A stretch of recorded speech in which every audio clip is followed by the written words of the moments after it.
Voilà, Bernard Pongui, je vous vois tout impatient. Peut-être un petit mot sur ces fameux bébés noirs, sur l'insécurité généralisée dans le pays et les conséquences. Voulez-vous, comme le doyen Tiba, comme le professeur Matsuaka, enfoncer le clou pour penser qu'effectivement tout cela est malicieusement entretenu par le pouvoir pour justement continuer à s'asseoir et voilà, les gens ne s'en préoccupent pas. Après tout, on est toujours là. Bernard Pongui, un mot peut-être? Bonjour, Odile Louis, et bonne année à vous et à tous les auditeurs et au peuple congolais, à la Merci. diaspora et tout le monde qui nous suit. Bonne année à tout le monde. Ben, Odile Louis, vous le savez, hein, le phénomène de bébé noir, ça représente l'autre bras de la répression de la dictature de Sassou. C'est-à-dire que si la police ne peut pas régler les affaires dans la journée, on envoie les bébés noirs régler les affaires dans la nuit ou même dans les quartiers. Mais le phénomène des bébés noirs, on les a vus là, c'est Idover Moani qui est à la manœuvre. Idover Moani, c'est le député de Sassou, qui avait mis une bande de banditisme. Hein. Nous avons tous vu cette vidéo dans laquelle il menaçait le général Mokoko, il menaçait le peuple congolais.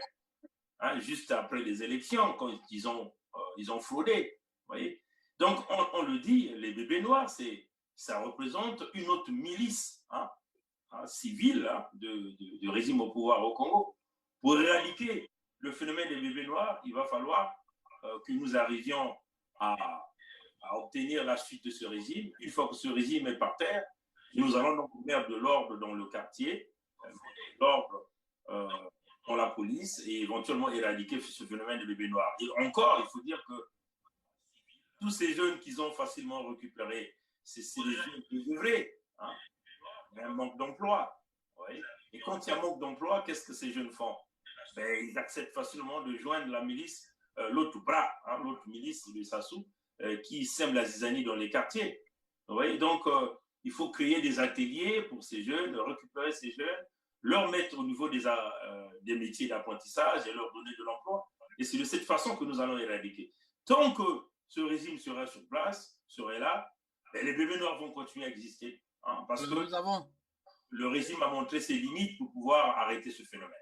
Ben, nous avons vu une autre formule, je crois, professeur Matsuaka, qui veut répondre, les gens s'agenouiller là-bas à la présidence, je ne sais pas où, au cours d'une manifestation, demander pardon à Sassou. Pensez-vous que cette formule soit aussi un autre moyen, déjà, pour progressivement enrayer le phénomène? À qui profitent ces phénomènes-là ou à qui profitent ces cérémonies-là? C'est ça la question qu'il faut se poser. Est-ce que ça profite aux populations congolaises ou ça profite à ceux qui sont au pouvoir? Moi, je dis que tout ça est orchestré juste pour pérenniser le pouvoir. Et évidemment, dans la situation où se trouve le Congo, chacun utilise son génie créateur, chacun utilise son imagination pour soutirer un peu les sous d'ici et là. Et c'est pour ça que vous voyez ces choses-là, parce que tous courent devant l'argent, que ce soit ceux que nous appelons nos opposants, que ce soit certains activistes. Non, et c'est tout ça a le même but, c'est pérenniser un système qui est là et qui n'arrange pas les Congolais, qui ne fait pas avancer les choses. Quel que soit du bord où on se trouve, parce qu'il y a certains qui estiment que bon, il faut être de tel agent pour profiter du pouvoir. Et nous avons vu et nous le savons que, bref, les gens viennent de tous horizons, ils utilisent leur créativité, leur imagination pour soutirer des sons et mettre en place, pour soutirer des sous et mettre en place des programmes ou des activités ou des initiatives qui, au fond, quand vous voyez bien avant, ne profitent pas aux populations congolaises, n'arrangent pas les populations congolaises. Les problèmes de fond sont là, mais on les laisse de côté. Donc, je pense que l'idée que nous avons, moi, et je reviens sur les mêmes choses, on a un problème de leadership, on a un problème d'organisation, et on a un problème de priorité. Si on peut régler ces problèmes-là, tous ces phénomènes que nous décrions, ça va se régler tout seul.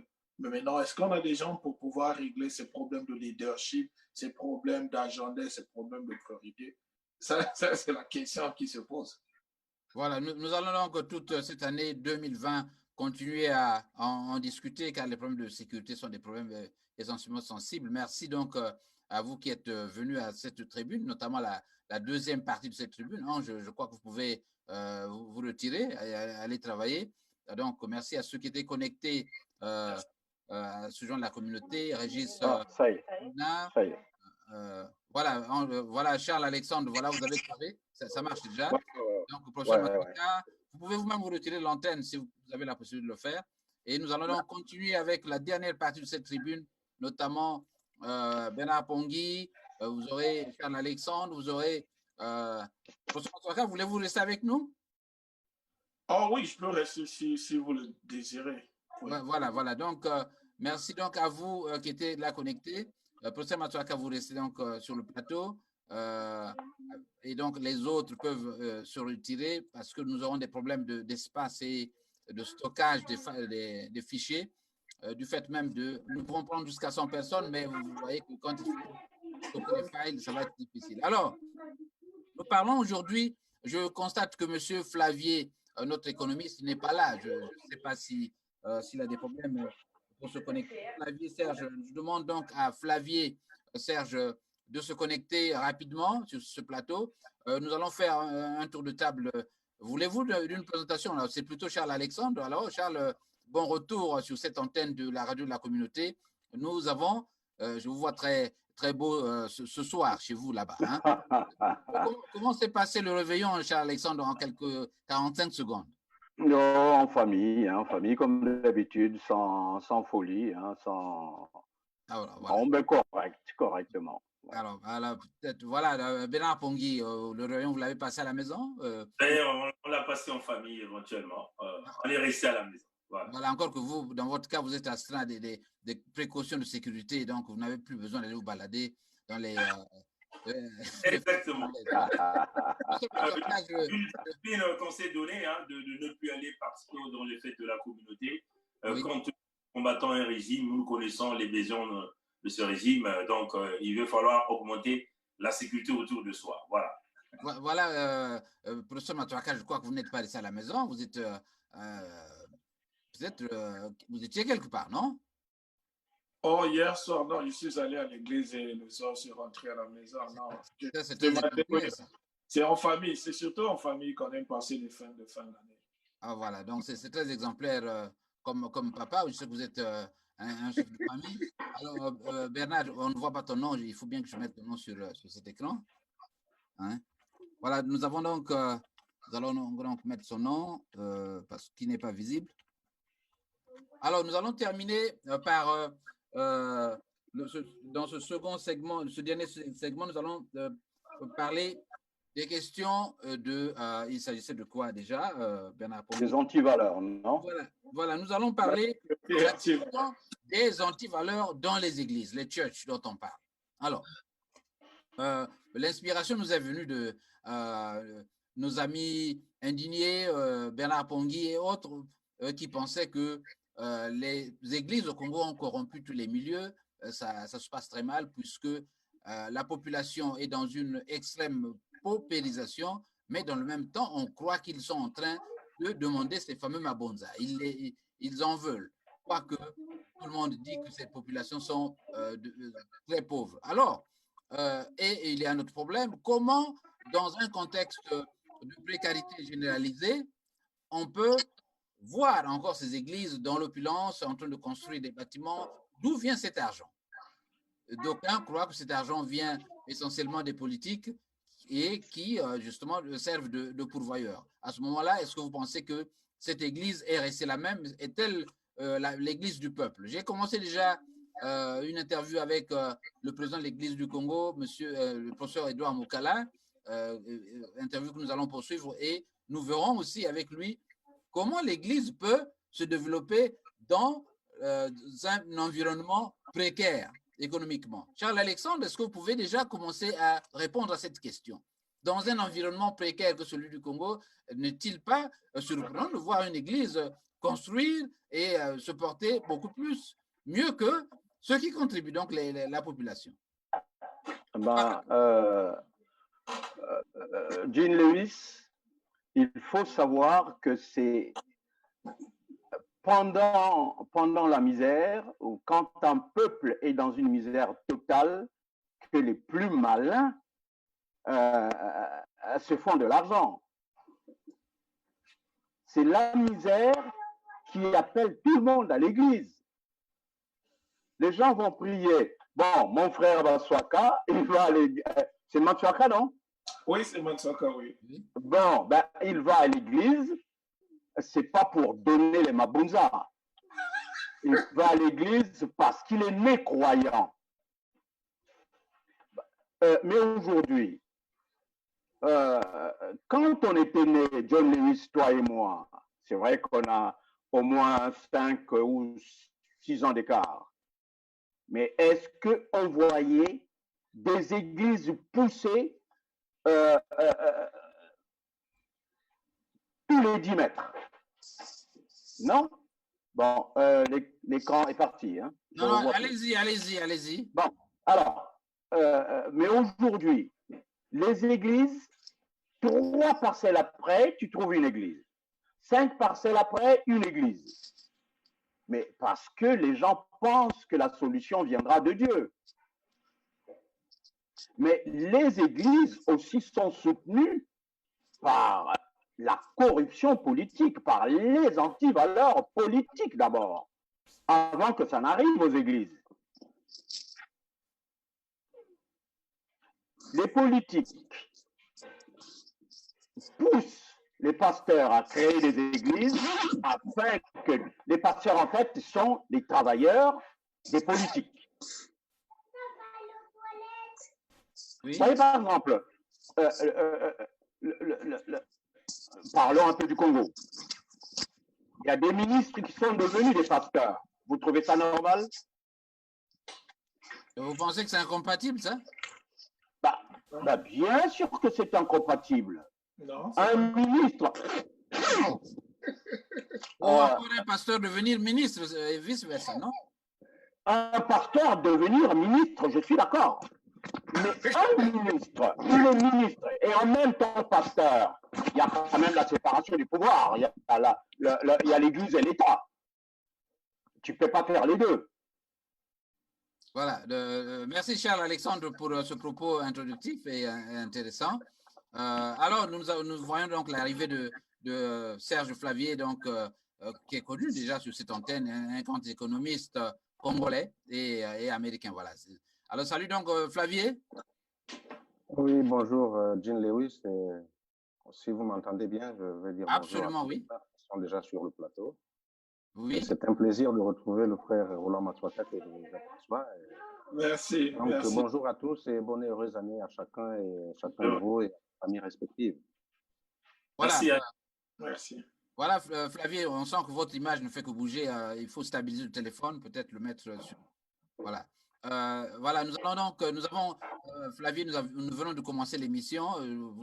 Vous prenez le temps en marche. Il s'agit des pasteurs, notamment du comportement du paradoxe qui existe entre une population, un environnement précaire, mais des églises riches avec des pasteurs opulents. Alors, nous sommes en train de voir comment ce phénomène-là se réalise. Est-ce qu'il n'y a pas quelque chose en dessous? Alors, professeur Matswaka, c'est à vous, je vous écoute. Merci. Non, je pense que nous mélangeons un peu les choses.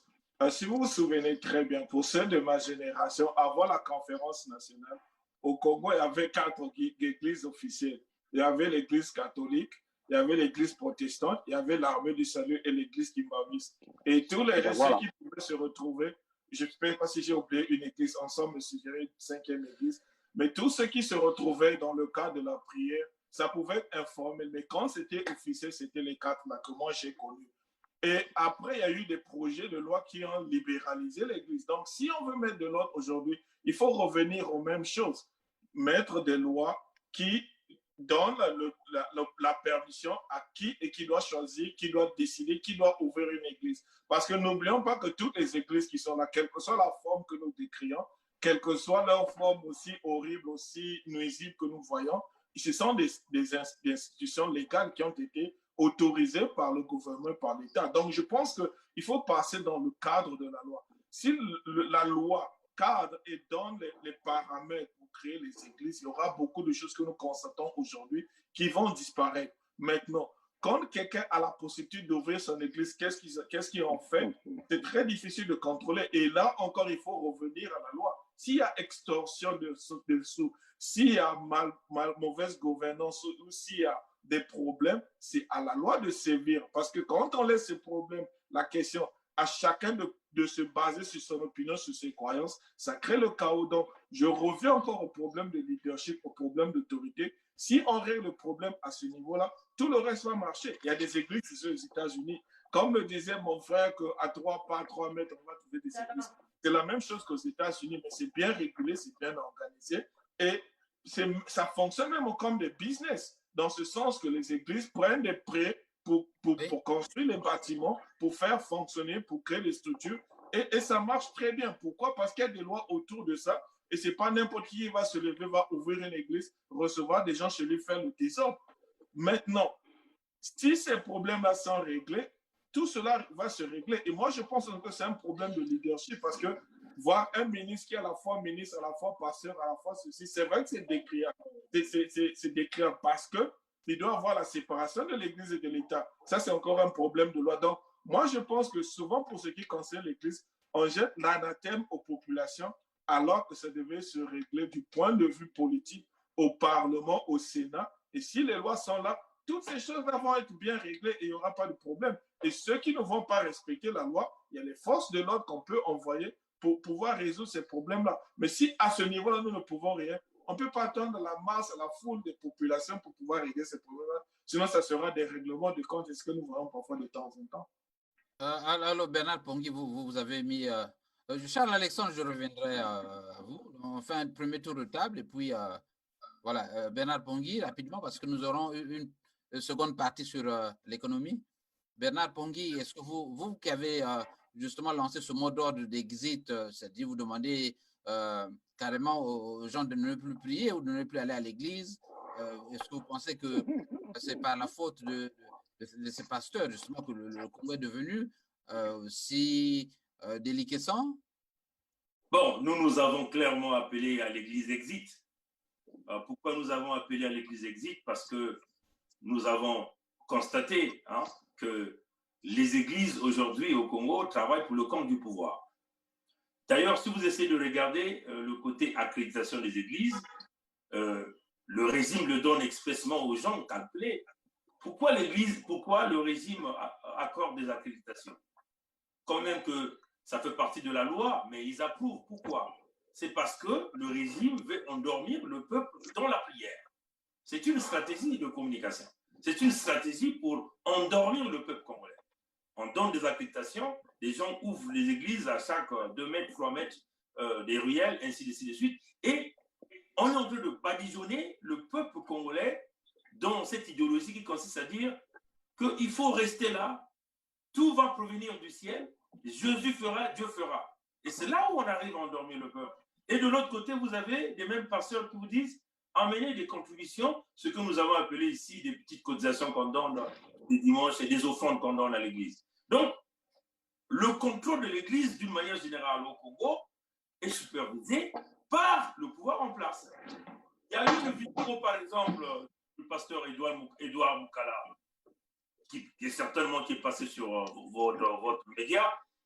Il était, je crois, à Dolisie, là où il demandait aux populations qu'il ne faut pas se plaindre, il faut prier pour vos autorités. Mais comment un pasteur d'une grande structure, d'une grande église comme l'église évangélique du Congo va demander à ses fidèles de prier pour les autorités et que le peuple ne doit pas se plaindre alors que nous avons un problème de gouvernance, nous avons un problème de pillage de l'argent du Congo, nous avons un problème, si vous voyez, des biens mal acquis, ainsi de suite, et nous avons un problème de chômage, un problème de banqueroute causé expressément par les gouvernants. Donc, ça n'a pas de sens. De l'autre côté, nous avons encore vu le même pasteur dire, bon, nous savons que les offrandes ne sont pas une obligation, mais si vous avez toujours la volonté, vous devez le. Vous voyez que quand on essaie de comparer, par exemple, l'église du Congo d'une manière générale avec l'église à la République démocratique du Congo, on constate que l'église au niveau de la République démocratique du Congo est très avancée dans les problèmes de la société. L'église travaille avec la population. L'église est au centre des citoyens. Mais au Congo, l'église est totalement absente au centre des citoyens, mais l'église est avec le pouvoir. Au Congo, il y a encore une stratégie que ça soit fait pour manipuler l'église, c'est créer cette affaire de l'écuménisme. Mais l'écuménisme est devenu sélectif. Hein. On choisit des pasteurs spécifiques, des églises spécifiques qui travaillent dans ce mouvement-là pour continuer à berner, à en faire dormir le peuple. Et voilà pourquoi nous avons appelé la population pour dire, comme l'Église a choisi son maître, hein, on ne peut pas servir deux maîtres à la fois, Dieu et l'argent, ou Dieu et le pouvoir en place. Donc, il faut donc que le peuple congolais se ressaisisse et sorte de cette Église, puisque la parole de Dieu dit, là où 2 ou 3 personnes sont rassemblées à mon nom, je suis avec eux. Et donc, les citoyens vont commencer à prier chez eux, boycotter l'Église qui a choisi son maître, qui est donc le régime en place. Voilà pourquoi, c'est pour cette raison que nous avons appelé l'Église exit, parce que l'Église est totalement absente des problèmes de la société. L'Église préfère travailler ensemble avec le pouvoir que de rester au milieu des citoyens qui contribuent à longueur de journée. Et la plus grande partie des grandes contributions de l'Église vient dans la plupart du temps de la part du régime en place. C'est pour cette raison que nous avons dit au peuple congolais, sortez de ces églises, laissez les pasteurs, les prêtres, avec leur bon vide, qu'ils vont continuer à prier leur Dieu, puisqu'ils ont choisi leur Dieu, Dieu humain, Dieu homme qui est Sassou Demi, Dieu humain qui est l'homme qui est la structure qu'on appelle le PCT. Vous, les vrais enfants de Dieu, les créatures de Dieu, restez chez vous, organisez-vous en groupe de 2, 3 et vous allez prier. On va regarder ce qui va arriver après. Voilà, c'est le discours d'un opposant. Nous n'avons pas les moyens de confirmer ces contributions du gouvernement envers justement les pasteurs et églises. C'est normal, vous ne faites que votre travail, votre fait de communication, mais Charles non, dis Louis, je tiens à réitérer. Nous avons vu dans toutes les grandes manifestations de l'Église, par exemple, les centenaires de l'Église évangélique du Congo qui s'est passé à Mouyonzi, la femme de Sassou était là. Donc, toutes les grandes activités de l'Église, nous avons vu Sassou offrir à l'Église cathédrale, à l'Église catholique, une cathédrale dans son village à Oyo. Nous avons vu les grands financements que Sassou a octroyés dans les constructions des églises au Congo. Donc, ça vous donne la grande image que l'Église est contrôlée par le pouvoir en place. L'Église est sous la gouverne du pouvoir en place. Et, par exemple, lors de la crise du Poule, on a vu certains hommes de Dieu, comme le pasteur Luc Portela, hausser la voix. Mais en un rien de temps, on lui a dit de fermer sa bouche. Et nous avons vu l'Église ensemble se rassembler derrière ce monsieur. Donc, vous voyez que... Je ne contredis pas, je disais que vous faites une lecture et que c'est une lecture que vous faites de ce que nous constatons, justement. C'est cela que je dis. Je ne conteste pas votre approche, mais je disais que nous n'avons pas comme tel les moyens de vérifier ces contributions sur le plan financier. Mais tout le monde en parle, tout le monde sait et comprend effectivement comment ces églises-là peuvent se développer dans un environnement précaire. C'était la question initiale que j'ai posée.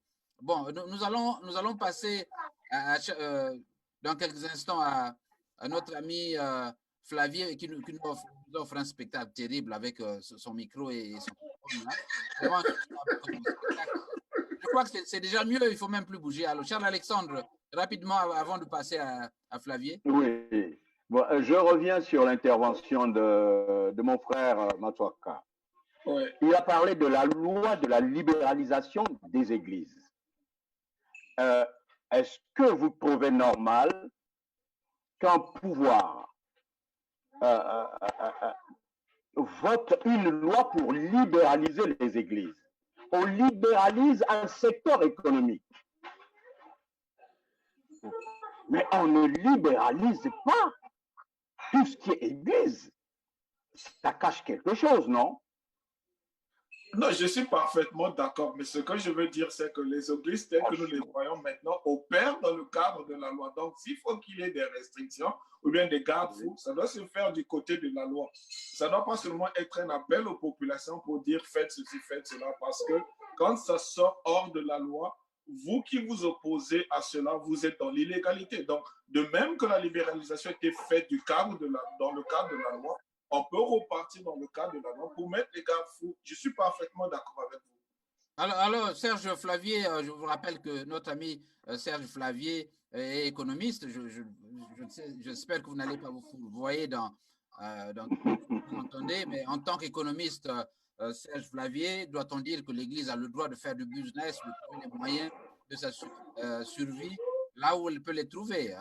Vous avez les kimbanguistes qui font, comme le Bernard Pongui, l'agriculture, chez les salutistes, un peu partout. Est-ce que le business, ce n'est pas aussi une façon de faire que l'Église, justement, soit une Église responsable et peut-être peu enclin à verser dans les travers que l'on décrit, notamment aller mendier quelque part? Serge Flavier, comment analysez-vous le phénomène actuel, en tant qu'économiste, bien sûr? Bien, merci pour la question et j'aimerais d'abord m'excuser pour la qualité du son et de l'image de mon côté. Je suis tout simplement dans des conditions qui ne sont pas idéales. C'est une question de l'environnement dans lequel je me trouve. Bon, pour aller droit sur la question, je dirais que l'Église n'a pas vocation à faire du business comme une entreprise à profit. L'Église est une entité sociale qui a son rôle à jouer dans le cadre de l'encadrement moral, dans le cadre de l'encadrement spirituel. Et tout pays du monde a besoin de l'Église. On n'est pas un seul pays qui n'a pas d'Église. Peu importe l'obédience, peu importe l'orientation. Maintenant, le paradoxe que nous constatons dans nos pays, que nous déplorons, c'est celui des pays pauvres, aux populations pauvres au départ, mais qui se dotent des églises qui exposent l'opulence, des pasteurs qui exposent l'opulence. Donc, à ce niveau, je pense que le problème n'est pas à chercher ou à rechercher du côté des fidèles. Il se pose un problème de leadership, peut-être un problème de vocation aussi, parce que nous sommes dans des sociétés où l'armée, l'Église et d'autres secteurs, l'enseignement peut-être, sont devenus des secteurs refuges pour certains citoyens qui, parfois, après multiples échecs, même dans le cursus scolaire et universitaire, choisissent ces secteurs-là pour se réfugier parce que ça offre du travail et des revenus. Et donc, vous avez des pasteurs qui deviennent responsables d'église sans vocation. Alors, dans ces conditions, ne nous attendons pas à ce qu'ils soient des pasteurs modèles. C'est tout à fait normal qu'ils amènent dans l'église leur culture, leur comportement, et c'est à l'église d'en pâtir. L'analyse que je peux faire en tant qu'économiste, puisque nous avons la problématique, la thématique générale, vous avez dit église et antivaleurs, je pense, ou les antivaleurs dans l'église. La société congolaise telle que vous la voyez aujourd'hui est une société dans laquelle les antivaleurs sont en train de prospérer depuis des décennies. Il serait même maladroit, sinon, je vais dire naïf, de croire que ces antivaleurs devraient s'arrêter à la porte de l'Église et ne pas réussir à faire leur entrée dans l'Église. Donc, tout est d'abord, au départ, ce problème culturel que nous vivons, cette crise culturelle, cette crise morale qui sévit dans notre société et qui gangrène tous les secteurs de la vie du pays, et l'Église ne peut pas échapper à cela. Donc, ce n'est pas quelque chose de surprenant qu'on trouve dans l'Église l'escroquerie, qu'on trouve dans l'Église beaucoup d'antivaleurs qu'on peut citer. Je ne suis pas là pour égrener la liste. L'autre côté de la chose, le plus dangereux, c'est celui qui concerne le financement des activités de l'Église, du fonctionnement de l'Église. Une Église, ça se construit. Une Église, ça se structure. Une Église, ça fonctionne. Et pour le réaliser, il faut des moyens. Il faut des budgets colossaux. Où est-ce que l'Église congolaise va trouver les budgets si elle n'a pas créé les mécanismes de son autofinancement? La réponse à cette question nous amènera à constater, si nous pouvons prendre pour référence les quatre grandes confessions religieuses qui ont été citées par notre frère Roland Matsuaka, prenons celle-là comme référence. L'Église catholique, l'Église protestante, l'Église kimbanguiste, l'Église de l'armée du salut, vous remarquerez qu'il y a une différence entre ces quatre confessions religieuses dans leur mode de financement, dans leur mode de gestion. L'Église catholique, par exemple, au Congo, a créé depuis des décennies, je vais même dire depuis la nuit des temps, des structures productives pour créer de l'argent, pour générer des revenus, lesquels revenus sont utilisés pour la construction des temples, Je ne sais pas si Allez-y. on est toujours en ligne. Oui, vous êtes là. Voilà. Lesquels revenus sont utilisés pour la construction des temples et pour le fonctionnement de l'Église et par extension, la rémunération des cadres qui travaillent pour l'Église, donc des pasteurs. À côté, vous avez une église comme l'Église évangélique du Congo que je connais un peu, qui n'a pas démontré les mêmes capacités à générer des fonds propres. Et lorsque l'Église échoue dans la mise en place des structures qui peuvent créer, qui peuvent générer des fonds pour son autofinancement, eh bien, elle se retrouve à la merci de la corruption. L'homme politique qui est à la recherche des conditions de domination du peuple va donc surfer sur cette église, va donc utiliser cette église en la finançant par des canaux que je peux dire peu orthodoxes. Et nous savons tous qu'il y a une maxime populaire qui dit que la main qui donne est toujours au-dessus et celle qui reçoit est en dessous. Et donc, si c'est les hommes politiques qui apportent à l'Église les moyens de son fonctionnement, devrait-on être surpris de voir que le politique a tendance à manipuler l'Église? Et donc, je pense qu'à ce stade du débat, voilà, mon analyse, c'est celle-là.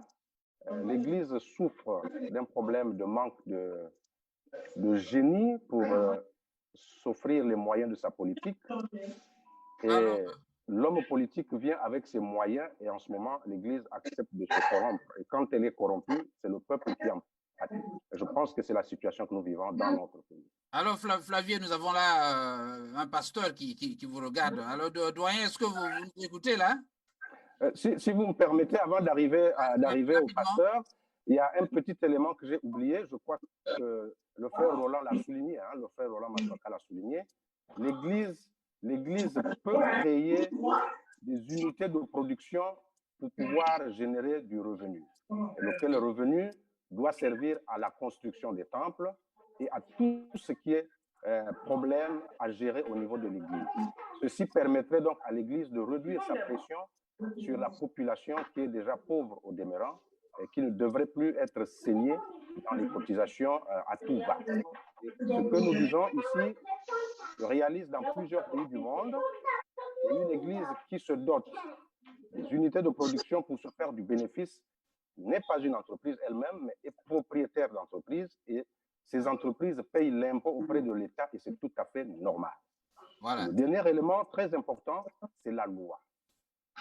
Pour réguler la chose, pour remettre de l'ordre dans n'importe quel secteur de la vie d'une nation, il faut mettre en place des lois, il faut les appliquer et les appliquer avec rigueur. La loi étant impersonnelle, étant au-dessus de tous, elle doit s'appliquer à toutes les églises pour qu'on n'ait pas d'un côté les églises du pouvoir qui échapperaient à la loi et de l'autre côté les églises qui ne sont pas du pouvoir qui subiraient les rigueurs de la loi. Et donc, il faudrait que le législateur congolais pense à réguler l'activité des églises dans notre pays. Nous avons du bruit quelque part, je ne sais pas. Donc, s'il y a eu des lois qui ont libéralisé la création des églises, et si ces lois n'ont pas prévu des mécanismes de régulation de l'activité de l'Église, il faut bien que le législateur congolais pense à mettre en place des lois qui vont réguler la création, les conditions de gestion des églises dans notre pays pour ramener de l'ordre. Nous allons évoluer, voilà. Nous allons évoluer rapidement. Est-ce qu'on peut écouter le pasteur Bakala? Est-ce que vous pouvez nous dire comment les églises s'organisent justement, notamment dans les cotisations? D'où viennent les ressources principales de ces églises-là? Je voudrais que vous nous donniez un point de vue général sur le fonctionnement des églises. Juste une requête, s'il vous plaît. Ah, je crois qu'il ne m'entend pas. Allez-y. Oui, non, je voulais simplement demander, nous savons que nous sommes à la maison et c'est le jour de nouvelles. Si vous ne parlez pas, vous pouvez mettre votre micro en silence pour que ça ne perturbe pas. Je vais donc muter ce pasteur qui n'a pas réagi. Allez-y, professeur. Non, je demandais simplement que ceux qui sont avec nous ici, quand ils ne parlent pas, il y a du bruit autour d'eux, qu'ils prennent soin de muter leur micro pour qu'on les entende pas, parce que ça perturbe les interventions. Voilà. Allez-y, voilà, donc il n'a pas réagi, donc nous estimons que il n'a pas eu la volonté de... Voilà. Alors, nous allons donc... allez-y rapidement parce qu'il nous reste quelques 10 minutes pour aborder l'économie. Je vais rapidement prendre un exemple de l'Église évangélique du Congo au temps des pasteurs Doudou qui fonctionnait très bien. Hein. Donc, cette devise que l'Église avait l'habitude de dire, Salah, Samila, Samila, Salah. C'était une devise qui encourageait en réalité le travail dans l'Église, dans des activités champêtres, des trucs pareils, faire du foufou, vendre et en récolter de l'argent comme ça. L'Église avait des grands champs d'arachides, des maïs. L'Église vendait, récoltait des fonds. Et c'est cet argent qui permettait à l'Église de fonctionner normalement. Et à cette époque, hein, il y avait moins de la corruption. Hein. L'Église fonctionnait bien. On n'a pas eu beaucoup de problèmes, comme un peu les problèmes que nous sommes en train de regarder aujourd'hui dans un certain nombre des églises au Congo. Vous voyez, c'est ce concept normalement que si l'État veut vouloir amener des législations au niveau des églises, on peut peut-être encourager encore de plus en plus, on peut dire exempter même les taxes, hein, les taxations pour les églises dans ce genre de travail, de Salah, Samila, Samila, Salah, c'est-à-dire vous travaillez, vous priez, vous travaillez, pour éventuellement réduire la corruption dans les églises et pour permettre les églises un peu de respirer et de financer leurs activités. Voilà un peu ce que je tenais à ajouter dans ce chapitre-là. Alors, merci Bernard Pongui. Je rappelle que nous sommes au journal de la communauté et que ceux qui veulent intervenir à cette émission peuvent le faire sur WhatsApp parce que j'ai un certain qui bondit, je crois Jean qui bondit, qui est en Suède et qui veut intervenir à l'émission. Vous pouvez directement m'appeler sur mon WhatsApp que je vous ai même indiqué. C'est le 1-312-450-1088. Les invitations ont été envoyées il y a 2 ou 3 jours, donc nous n'improvisons absolument rien parce que la réglementation ne nous l'autorise pas. Alors, je vois qu'il y a du bruit peut-être d'alarme de Richaud ou quoi. Hein? C'est ici, hein, je crois, hein? Non? Voilà. Voilà, c'est chez moi. Voilà, vous savez que c'est la cuisine et donc il y a du bruit partout. Alors, donc, nous allons, s'il n'y a pas, je voudrais que pour conclure sur ce point, que vous me donniez, il faut faire comme les amis 242, les Pongui, qui croient qu'il faut vider les églises, plutôt de les vider. Quelle est la solution justement qui marche pour vous? Que doit-on faire justement pour que cette harmonie perdure entre les fidèles et les pasteurs? Faut-il plutôt se pencher, comme disait Serge, du côté de la loi, la rendre plus vigoureuse, ou encore rééduquer les citoyens, ces pasteurs à trouver des moyens justement plutôt honnêtes pour ces églises-là? Quelle est la solution justement que vous nous proposez aujourd'hui, 1er janvier 2020, pour que cette confiance revienne entre les fidèles et les pasteurs? Alors, qui va se jeter à l'eau? Charles Alexandre, j'ouvre votre micro, mais il y a beaucoup de bruit chez vous là-bas, Alexandre. Allez-y, Alexandre. Franchement, déjà, je n'ai jamais été dans une église. Oui, je n'ai jamais été dans une église. Et je ne suis pas quelqu'un qui attend que tout tombe du ciel. Pour moi, la prière, c'est une façon de se résigner. Alors, je suis bosseur, je crois en ma propre force. Parler des églises, franchement, les antivaleurs des églises viennent des hommes politiques. Kabila, avant de quitter le pouvoir, a fermé 1500 églises dans la ville de Kinshasa. 1500. Juste avant qu'il ne parte du pouvoir. Des églises qui ont été créées comme ça, sans aucune autorisation. Il en a fermé 1500. Pourquoi d'après vous? Parce que les églises, selon lui, étaient du côté du peuple, comme l'a dit Pongui. Mais quand les églises poussent comme des champignons au Congo-Brazzaville, Sassou ne peut rien faire, puisque les églises travaillent pour lui.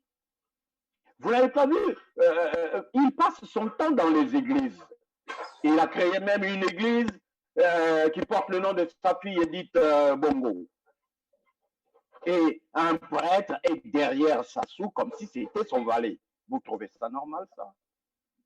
Non.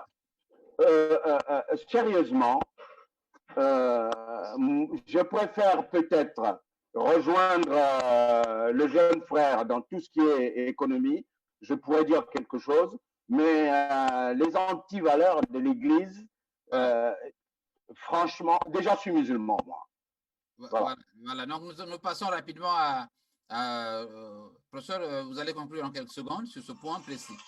Oui, Charles-Alexandre, je pense qu'il faut faire la part des choses entre un point de vue purement personnel et un point de vue de leader opinion. Et nous vous écoutez en tant que leader d'opinion. Même si vous n'allez pas à l'église, vous pouvez avoir un mot dessus parce qu'on veut apporter des solutions aux problèmes que vit le Congo. Et comme nous l'avons dit, et je crois que Bernard Poggi a su le dire, à l'époque, on disait Salah Sambila, Sambila, Salah Sambila, exactement. Oui, mais maintenant, non, les choses ont changé. Et je pense, comme disent les Américains, we need to follow the money. D'où vient l'argent? Ou bien au moins se poser une question simple, à qui profite le crime? Si on a la réponse à cette question-là, on saura d'où vient le problème. Et je suis persuadé que le problème ne vient pas des populations. Les populations sont désœuvrées, les populations sont désorientées, les populations sont démunies. Donc, si on vous dit que je suis envoyé par Dieu, vous devez m'écouter si vous voulez sortir de la misère. Évidemment, quelqu'un qui souffre, qui a tout perdu, il va écouter. Mais le problème doit venir, la solution doit venir d'ailleurs pas des populations. Quelqu'un qui a faim, quelqu'un qui a soif, quelqu'un qui n'arrive pas à travailler, et il ne va pas aussi ajouter la colère de Dieu. Donc, si tu lui dis de n'importe quoi, même s'il a 100 francs dans la poche, il lui dit que dans 50 ans demain, ça va faire 1500, il va donner parce qu'il est désespéré. Donc, la solution doit venir d'ailleurs. Et d'où cela doit venir? On doit suivre l'argent, comme disent les Américains, follow the money. Où vient l'argent? Ou bien se poser la question de savoir à qui profite le crime. Quand on a la réponse à cette question-là, on saura comment résoudre le problème. Et pour le cas du Congo, ça se limite tout simplement à deux choses. Le leadership et notre vision, bien nos ambitions et nos priorités. Quand tout cela, leadership et priorité, quand tout cela est réglé, vous allez voir que tous les problèmes que nous soulignons aussi, on est passé de la diplomatie, de l'économie, on est passé de la sécurité, la politique. Tout se résume à un seul problème. À qui profite le crime et est-ce qu'il y a des gens qui trouvent leur compte dedans? S'il y a des gens qui trouvent leur compte dedans, vous et nous, on va parler, on ne va pas résoudre le problème parce que ce n'est pas un phénomène de société qui dépasse les autorités. Tout le monde se gratte la tête pour dire d'où va venir la solution. On connaît d'où vient le problème, on connaît quelles sont les solutions. Mais ceux qui ça profite ne veulent pas appliquer les solutions parce que ça ne va pas les arranger. Nous allons prendre un auditeur qui nous appelle de la Suède. Il a beaucoup souffert à attendre. Donc, il est de la Suède. Il veut intervenir sur WhatsApp. Vous ne le ferez pas malheureusement. Vous vous présentez déjà aux auditeurs. Je suis l'homme de Dieu Jean-Claude Kibondi, j'habite la Suède. J'allais un peu intervenir au sujet de l'Église. C'est parce que il y a beaucoup de choses que nous oublions et on confond les choses. Lorsqu'on parle de l'Église, l'Église est plus souvent spirituelle que dans le naturel, ce qu'on parle dans le physique. Il y a quelque chose que nous devrons comprendre. Ce qui se passe dans nos pays se sont passés, je crois que 1000 ans ou 1500 ans dans les pays que nous habitons ici. Les pays qu'on fait la gloire. J'habite la Suède.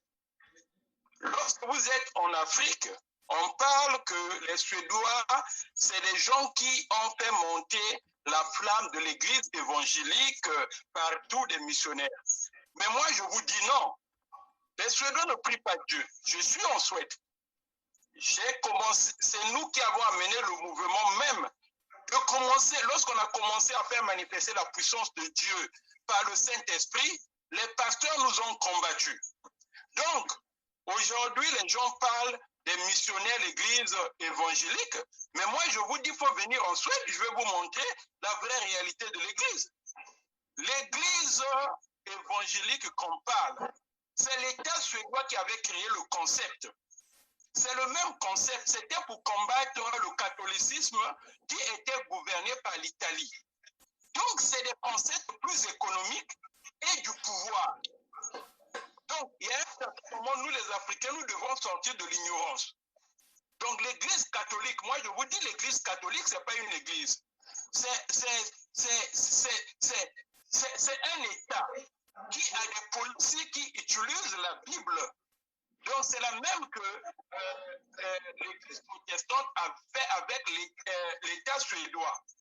L'État suédois utilisait l'Église pour avoir les informations qu'il vendait comme des services secrets. C'est là l'argent de la Suède. C'est passé par l'Église protestante. On doit vous dire la vérité afin que vous puissiez comprendre les choses. Donc, ce qui se passe chez nous, ici dans ces pays-ci, ils ont vécu ça. La Bible que vous voyez, 200 ans, la Bible était spécialisée pour des rois. C'était un livre des rois. Et les rois... Monsieur Kibongi, oui. On vous comprend. Vous êtes un pasteur, n'est-ce pas? Oui. Donc vous devrez comprendre les choses. Mais la question qui est posée est celle de la paupérisation dans notre pays, notamment au Congo, où on se demande comment ces églises-là se développent dans un environnement aussi pauvre, précaire. Où est-ce qu'ils trouvent l'argent? Et on revient donc à la moralisation, aux valeurs, notamment qui vont renseigner. Il y a plein de pas dire. Nous n'avons pas le temps simplement de parler des effets du problème de sexe et autres. Donc, on croit que vous, pas vous, M. Kibonzi, mais les pasteurs qui animent ces churches, ces églises-là, ne sont pas parfois de bonne moralité. Et vous avez suivi l'économiste qui, lui, je crois qu'en utilisant des moyens non seulement légaux, mais réguliers, une église peut se développer. Mais la tendance actuelle, c'est que nos églises utilisent plutôt des moyens frauduleux ou flous pour justement se développer. Vous avez l'église d'Oyo, on vous a parlé des voyages incessants ou des voyages de Madame Sassou. Il y a toujours des enveloppes qui circulent là, dans ces milieux. Est-ce que chez vous, dans l'environnement où vous êtes, est-ce que vous avez vu de tels phénomènes où c'est plutôt des politiques qui vont corrompre et qui, finalement, idéologiquement, récupèrent ces églises-là? Nous voulons que vous nous donniez l'expérience que vous avez de la Suède. Est-ce que les politiques plutôt courent après ces pasteurs pour asseoir leur suprématie sur le peuple? Ok. Avant de vous répondre sur ici, je vais d'abord commencer par vous, les États-Unis, le Canada. Vous savez, on dit la charité bien ordonnée commence par soi-même. Les États-Unis, le Canada, l'Europe. Les pasteurs américains, c'est les plus riches du monde. Ils ont des avions, ils ont des maisons, ils ont des fortunes. Des fortunes. Ceux-là ne sont pas des criminels, ceux-là ne sont pas des voleurs. Dans la Bible,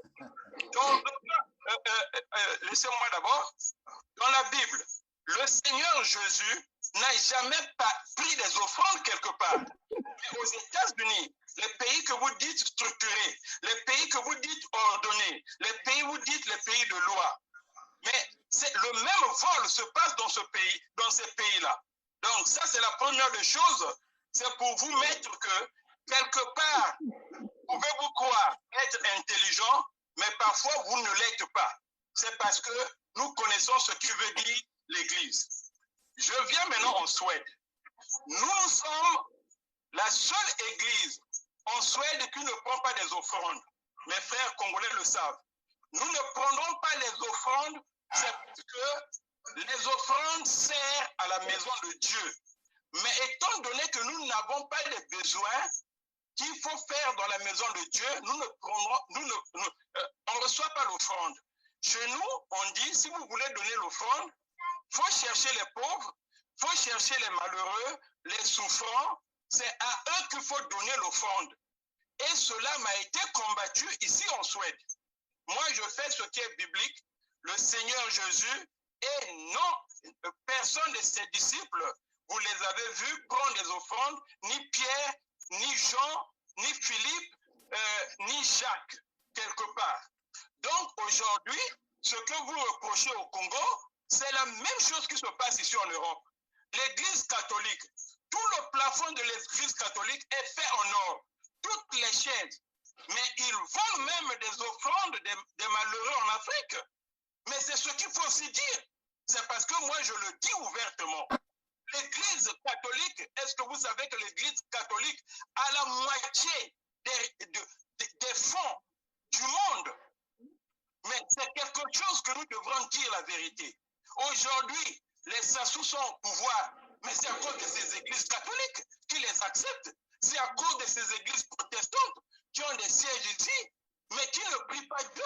Moi, j'ai croisé les missionnaires suédois. Je les ai demandé. Oui, attendez d'abord. Nous vous découvrons. Non, vous êtes toujours là avec nous. Je voudrais que. Dis Loïs, est-ce que je peux intervenir là? Les impératifs de temps. Nous avons des problèmes de temps. Est-ce que quelqu'un peut réagir à ça? Je vais seulement finir. Mais nous organisons un débat. Chez nous ici, ce n'est pas l'unique. C'est-à-dire que vous avez parlé. Est-ce que vous pouvez donner aux autres la possibilité de réagir parce qu'ils sont 5 sur le projet. Donc, bon, mais Loïs, est-ce que je peux intervenir rapidement? Oui, allez-y. Bon, mais je crois que là, on est en train de sortir hors du cadre. Là, parce que le cadre que nous sommes en train de parler ici, c'est totalement différent. On veut voir pourquoi le thème ici, c'est les antivaleurs et puis notre nation, le Congo, c'est-à-dire la relation qui lie le pouvoir à l'Église, aux hommes de Dieu, aux fidèles, et la souffrance du peuple congolais. C'est dans ce cadre que nous devons regarder ça. Vous voyez que nous avons toujours dit que, comme l'a dit le frère Matsuaka ici, c'est un problème de gouvernance. Les gouvernants asphyxient le fidèle hein, en apportant l'asphyxie économique, en coupant des emplois, en pillant les fonds du Congo. Et donc, le fidèle se retrouve dans la situation de chômage.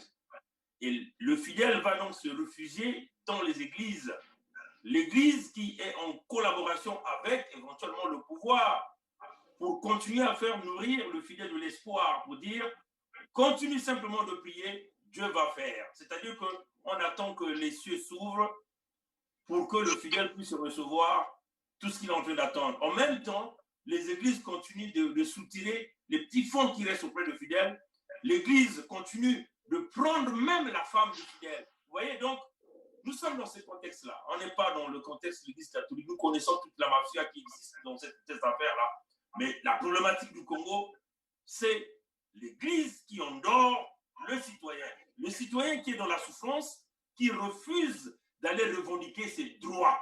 Hein? Par exemple, le droit du chômage. Hein? Et l'Église lui dit, tu ne peux pas les revendiquer là-bas. Il faut simplement prier pour les dirigeants. C'est là où nous sommes. Hein? Hein? Tu pries pour les dirigeants et tu attends, Dieu va faire. Dieu ne fera pas tant que toi-même le citoyen, toi-même le fidèle, tu n'es pas debout, et ainsi de suite. Et que nous voyons que dans certains pays africains, l'Église est avec le citoyen. L'Église dit au citoyen, va revendiquer tes droits. Vous voyez? Mais chez nous, l'Église a fermé les yeux. L'Église demande aux fidèles, venez simplement prier et le reste va s'accomplir par la volonté de Dieu. Dieu ne descendra pas des cieux. Jésus ne descendra pas. Si c'est ce Jésus que vous voyez en soutane blanche là, si c'est lui que vous attendez, il ne descendra pas pour régler vos problèmes. Alors, on va continuer. Merci Bernard. Alors, rapidement, Flavie, il y a longtemps qu'on vous a entendu là. Oui, puisque vous êtes, je pensais qu'on s'acheminait vers le point de chute par rapport à ce sujet. Oh. Vous demandiez quelle était la solution. Oui. Non, moi je crois que la solution, selon moi, ça c'est mon point de vue. Peu importe si je prie ou je ne prie pas, mais j'ai le droit de donner un point de vue, de donner ce que je crois être une solution. Et je crois que c'est une invite que je lance indirectement à notre frère Charles Alexandre. Il a le droit de donner son point de vue et de proposer une approche de solution. Voilà. Pour moi, la solution pour ce qui est de notre pays réside dans la séparation effective de l'Église du politique. Bon, Cette séparation ne peut se faire que s'il y a changement de leadership politique. Exact. S'il est avéré que le leadership politique actuel a créé les conditions de la corruption de l'Église, les conditions qui aujourd'hui lui permettent d'avoir une emprise sur l'Église et sur le peuple de Dieu pour le manipuler, ben la séparation ne se fera qu'avec un changement de leadership politique. Tout en espérant qu'on peut avoir un leadership politique issu de la volonté du peuple, qui aura des comptes à rendre au peuple. Et en ayant cela à l'esprit, ils travailleront pour le peuple et non pas chercher à faire que le peuple travaille pour eux. C'est ça un peu la dichotomie avec la démocratie africaine, où ceux qui sont au pouvoir, qui gèrent, se sentent comme si ils n'ont pas reçu le pouvoir du peuple, et donc ils n'ont pas de compte à rendre à ce peuple, et donc c'est ce peuple qui doit être à leur service plutôt que eux au service du peuple. Donc l'espoir est permis, et moi j'espère qu'un jour nous arriverons à un changement de leadership dans nos pays. Nous arriverons à des systèmes qui feront que le leadership soit un leadership émanant du peuple, qui a peur de mal faire parce que la sanction est toujours pendante au-dessus de leur tête. En ce moment, ils n'auront pas besoin de manipuler l'Église pour fonctionner, pour travailler. Parce que ceux qui arriveront au pouvoir avec une vision, avec un programme, avec un projet, et qui auraient reçu l'onction du peuple pour exécuter ce projet, n'auront pas besoin d'utiliser le même peuple, on ne sait à quelle fin. Le problème, je pense, il est à ce niveau. Et l'autre élément qui va certainement, je vais dire, corroborer la thèse des activistes comme notre frère Bernard Pongui, Exit Église, c'est un phénomène possible. Ce phénomène ne sera possible qu'avec une prise de conscience du peuple. Et tant que le peuple croira que son salut se trouve auprès du pasteur, que la solution à tous ses problèmes se trouve dans l'Église, et tant que l'Église ne se serait pas émancipée du politique, nous resterons dans un cercle vicieux, on ne s'en sortira jamais. Et donc, pour que vous réalisiez votre projet Exit Église, je pense, il faut commencer par travailler sur la prise de conscience du peuple, que le peuple comprenne qu'ils ne sont pas, qu'ils ne doivent plus être des chrétiens moutons, mais ils doivent être des chrétiens qui réfléchissent, des chrétiens qui ont le discernement, pour être capables de déceler le vrai et le faux dans ce qui se fait au sein de l'Église. En ce moment, chacun pourra retrouver son indépendance. Parce qu'à la fin, après tout ce qu'on a dit, il n'y a pas un pasteur qui passe de maison en maison avec une force pour amener contre leur gré ces fidèles à l'Église, pour leur vider des poches contre leur gré. S'il y a manipulation des esprits, s'il y a escroquerie, c'est parce qu'il y a des esprits qui acceptent d'être manipulés, d'être escroqués. Il faut conscientiser donc la masse, montrer au peuple de Dieu que tout ce qui se fait dans l'Église n'est pas forcément de Jésus-Christ. J'ai vu, pour terminer, j'ai suivi une vidéo où les fidèles d'une église ont pourchassé leur pasteur qui était au volant d'une 4x4 luxueuse. Absolument. Parce qu'ils se sont rendus compte qu'eux, ils sont dans la pauvreté, ils marchent, ils transpirent pour faire des kilomètres, aller au culte. Et le pasteur venait d'utiliser l'argent des cotisations pour s'offrir une 4x4 de luxe. Et ils n'ont pas accepté cela. Et je pense qu'il faut aller vers ce genre de prise de conscience pour que nous commencions à assister à un début de solution. C'est ce que j'avais à dire. Nous allons donner, bientôt conclure. Pasteur Kibonzi, je vous donnerai quelques secondes pour conclure aussi de votre côté. Mais je voudrais vous répondre pour dire que l'église américaine, pasteur Kibonzi, est une église qui ne vit que des contributions de ses membres qui ne sont pas dans la précarité comme on le déplore au Congo. Donc, vous avez des riches ici aux États-Unis qui contribuent pour cette église. Et voilà, donc, les membres eux-mêmes, ils ne sont pas pauvres, ils sont riches. Et donc, contribuent à la mesure des moyens qu'ils ont. C'est pour cette raison que vous constatez que cette église-là, elle est une église bien structurée, et des ressources gérées. Et sur le social, vous avez des réalisations qui montrent que les fonds collectés sont utilisés à bon escient. Les preuves sont là. Si vous avez été ici, vous aurez dû le constater. Alors, nous allons donner... un élément de solution. Attendez, Bernard, vous aurez une conclusion finale parce que là, nous n'aurons plus le temps de faire l'économie. Le temps de l'enregistrement est totalement épuisé. Nous allons projeter une autre émission pour ça. Je voudrais que le professeur Matuaka conclue, mais avant de le faire, est-ce que, pasteur, vous avez une réaction quant à ce qui réellement se passe à Brazzaville? Parce que c'est ça qui nous préoccupe. Que pensez-vous de vos collègues qui sont à Brazzaville et qui passent leur temps à collecter de l'argent, à coucher avec les femmes d'autrui, à multiplier les veillées, les messes de prière, juste pour le but de se faire de l'argent? Est-ce que, objectivement, vous n'avez pas entendu ou constaté qu'effectivement, il y a ces problèmes à Brazzaville? Pasteur. Oui, je puisse vous répondre. J'allais seulement vous corriger. Vous avez parlé que les églises américaines, c'est des églises. Personnellement, j'avais écrit à Benny Hill. C'est un grand pasteur américain.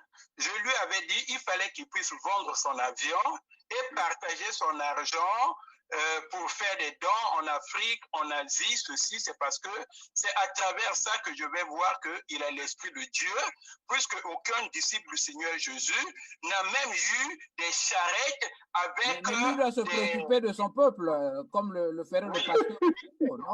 Vous pensez qu'il a des milliards à revendre pour aller les déverser à Brazzaville, vous pensez? J'arrive, c'est une manière de commencer, parce que aux États-Unis, les pasteurs là où ils habitent, les membres, moi je pars dans ces églises-là, je voyage partout, donc je connais la réalité. Je connais la réalité à ceux qui viennent dans ces églises-là, qui empruntent l'argent, qui empruntent de l'argent pour venir. Donc, on a subventionné des gens, on a donné $100, $50 à des gens pour le transport. Donc, je connais. Alors, pour le Congo, j'allais commencer par ceci. Vous savez, nous sommes des humains qui utilisent le corps humain comme véhicule sur la terre. Mais il y a deux choses que vous devrez comprendre. Si vous n'êtes pas né de l'Esprit de Dieu, c'est que vous êtes né du diable. Il y a ces deux facteurs qu'il faut comprendre. Beaucoup qui viennent parler mal de Dieu, je vous dis, il y a quelque chose que vous devrez comprendre. Il y a beaucoup de gens qui sont venus sur la terre par des promesses des idoles priées par leurs parents. Ils utilisent les mêmes codes. Moi, dans le domaine de la délivrance, je crois que j'aime faire des confrontations. Vous me dites quoi? Je dis, on se rencontre, on appelle la puissance du Saint-Esprit et se manifeste. Même les Suédois ici, lorsque vous venez en Suède, vous dites que vous voulez croiser. Là, il est au sujet, là, dit Loris. Vous ne réagissez pas sur, vous ne répondez pas à ma question, s'il vous plaît. Oui, je viens pour conclure. Oui, je viens pour conclure. Si je vous ai parlé des deux provenances, sources de Dieu ou du diable, c'est ce qui amène la confusion. Au Congo-Brazzaville, je comprends la situation qui se passe au Congo-Brazzaville, mais cela ne veut pas dire que la foi ou la croyance des Congolais, c'est parce qu'il y a eu des pasteurs qui font ceci, cela. En Europe, ici, aussi, il y a des pasteurs qui font la même chose. Est-ce que vous ne pouvez pas envoyer un message à vos collègues pour qu'ils arrêtent de faire ce qu'ils font? Parce que c'est démontré qu'il y a beaucoup d'escrocs là-bas. C'est ce que nous critiquons maintenant. On ne va pas seulement envoyer le message aux Congolais, mais on envoie aussi le message aux pasteurs dans tous les pays du monde, que ce soit les États-Unis. Une minute. Les États-Unis ne sont pas les meilleurs. Si je dis le pire, c'est parce que je connais ces pays-là. J'ai refusé d'aller en Israël, c'est parce que je leur avais dit que vous devrez d'abord vraiment vous adapter par rapport à la parole de Dieu. L'ambassadeur d'Israël, c'est mon ami ici. Mais je refuse d'aller là-bas. Voilà, je crois que nous allons, pasteur, nous allons arrêter.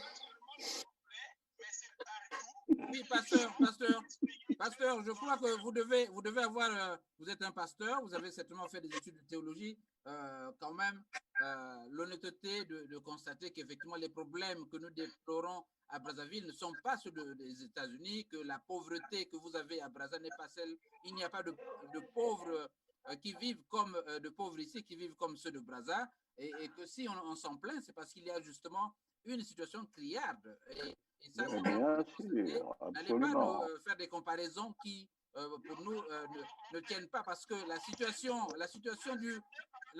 du pauvre aux États-Unis n'est pas celle du pauvre à Brazzaville. Et vous devez justement lutter pour que les choses reviennent à la normale dans votre pays, plutôt que de vous cacher derrière certains parallèles ou des analogies entre ce qui se fait en Israël et ce qui se fait au Congo-Brazzaville ou encore ici aux États-Unis. Merci donc, pasteur, d'avoir été l'invité de notre journal. Vous pourrez revenir pour un débat directement sur notre antenne. Vous avez déjà nos coordonnées et nous serons donc, nous aurons le plaisir de vous avoir. OK? Merci et voilà, encore une fois, bonne année et meilleurs vœux à tous vos fidèles là-bas en Suède.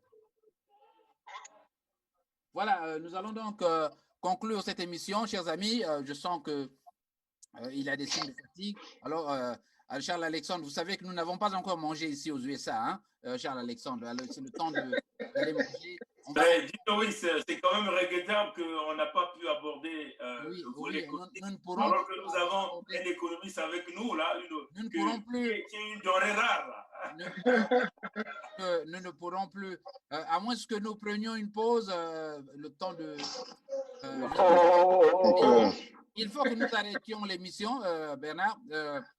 Serge Flavier, la radio, peut-être que vous ne le découvrez qu'aujourd'hui. Non, Bernard, on a fait une émission ensemble, je pense. Voilà. Donc, on a fait une émission avec Bernard. Voilà, il vous dit déjà qu'il est disponible. Donc, avant la fin de janvier, nous reviendrons sur ce plateau pour parler essentiellement d'économie avec l'équipe que j'ai maintenant. Ça va? Je suis à votre disposition, monsieur Lewis. Vous pouvez programmer une autre émission. Vous avez 1, 2, 3, 4, 5 minutes. Voilà, vous avez 5 minutes pour conclure. Non, pas à chacun, c'est-à-dire 60 secondes.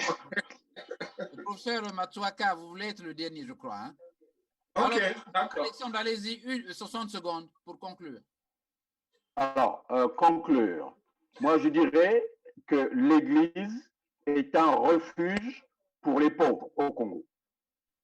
Les pauvres qui se sacrifient à aller donner l'argent au pasteur, mais le pasteur qui est un employé de Sassou. Les églises sont des lieux de campagne de la politique de Sassou. Mais le jour, comme l'a dit l'économiste, le jour où quelqu'un sera choisi par le peuple, je pense qu'il y aura la séparation de l'Église et de l'État. Voilà. Next. Bernard Pongui. Voilà. Mais comme bon appétit. Merci beaucoup, doyen. Comme l'a dit l'économiste ici, parmi les solutions, le changement de leadership, mais il faut accompagner, quand le leadership le changement va se faire, il faut que ça se fasse accompagner par des subventions au niveau des églises et des subventions au cours duquel que les législateurs mettront dans des lois et rechercheront la traçabilité sur toutes les subventions qu'ils vont donner à l'Église. Qu'est-ce que l'Église a fait de cet argent? Sur quel genre de programme qui veut vouloir investir cet argent, ainsi de suite. Peut-être que ça permettrait de recadrer un peu la gouvernance au sein des églises et puis éviter un peu le banditisme financier ou le comportement des dirigeants des églises. Voilà un peu ce que je tenais à dire sur ce point-là. Merci d'avoir été succinct. Alors, Serge Flavier, 60 secondes. Mais je vais résumer en quelques secondes, comme vous avez dit. Je dirais que l'Église congolaise, à tous les niveaux, a besoin de comprendre que les choses ne marchent plus, que la société est en crise, et que son rôle doit être celui d'aider le peuple, de se mettre du côté du peuple et non pas du côté du politique. Et si, entre-temps, il y a eu des conditions qui ont été créées pour que l'Église perde son indépendance vis-à-vis du politique, il est temps que les leaders des églises se remettent en cause et commencent à travailler ou à réfléchir sur comment s'affranchir de l'emprise des politiques. Et deuxièmement, que l'Église commence à trouver également des solutions pour son autofinancement afin de ne point tomber dans le piège de la corruption en acceptant des subventions qui viennent des groupes de pression, hein, des sphères politiques qui n'ont pour seul objectif que d'exercer la pression sur l'Église, que d'exercer leur emprise sur l'Église. Et le troisième et dernier élément, c'est un appel au peuple congolais. Vous lisez la Bible, vous avez la capacité. Nous avons un peuple qui est hautement intellectuel. Le pourcentage des scolarisés au Congo est assez élevé. Même si vous n'êtes pas un docteur de la parole, vous devez être capable de lire la Bible. Ce qui importe dans la vie d'un chrétien, c'est sa relation avec le Seigneur Jésus-Christ, qui est notre sauveur. Moi qui vous parle, je suis chrétien, je ne fais pas le procès de l'Église, mais je dénonce le fait que l'Église se soit laissée aller dans les antivaleurs. Le peuple de Dieu doit prendre conscience du fait que être chrétien ne signifie pas qu'on doit accepter d'avaler toutes les pilules qui sont servies par les pasteurs, même les plus véreux. Demandez le discernement à Dieu, sachez ce que vous partez chercher dans les églises, et quand ça ne marche plus, vous avez la liberté de ne plus y aller, de changer d'église ou de changer de manière de prier. Voilà ce que je pouvais dire en conclusion. Merci Serge Flavier. Alors, on va conclure avec vous, professeur Matsuaka, 60 secondes. Oui, 60 secondes. Je voulais d'abord commencer par dire merci à mes frères Charles, Alexandre, Serge Flavier et Bernard Pongui d'être là, de venir nous enrichir à travers leurs interventions.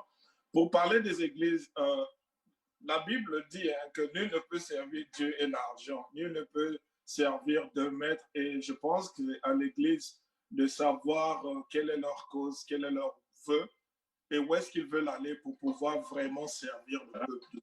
Maintenant, à nous, comme a su le souligner Serge Flavier dans sa conclusion, à nous de nous éduquer, à nous de nous informer et aussi faire en sorte que les choses puissent aller de l'avant. Mais il y aura toujours cet antagonisme-là, cet antagonisme entre l'Église et le pouvoir politique. Et c'est à l'Église de servir de prévoir, de préserver sa neutralité, de préserver son rôle, pour même moraliser la vie publique, la vie politique. Parce que si l'Église devient mélangée avec la vie politique ou la vie publique, ça pose problème et toute la société va en déperdition. Donc, l'Église a raison même de garder jalousement sa position, de garder sa neutralité pour pouvoir nous moraliser, de pouvoir nous aider. Quand il y a confusion des gens, on ne peut pas avancer. Donc, c'est dans ce sens-là, c'est un appel que je fais à l'Église, sachant qu'il y a des gens qui ne méritent pas d'être là, des gens qui sont des aventuriers parmi, même si c'est des pasteurs, mais ceux qui sont sincères et honnêtes, et à cela nous demandons d'être vigilants et donner vraiment l'Église sa place, parce que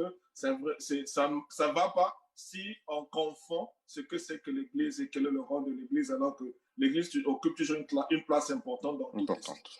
Merci. Voilà, donc c'est en termes de, comme vous le posez là, de séparation et neutralité, c'est dans ces termes que vous envisagez ces rapports entre Église et politique. Voilà, nous aurons l'occasion de scruter davantage ce concept.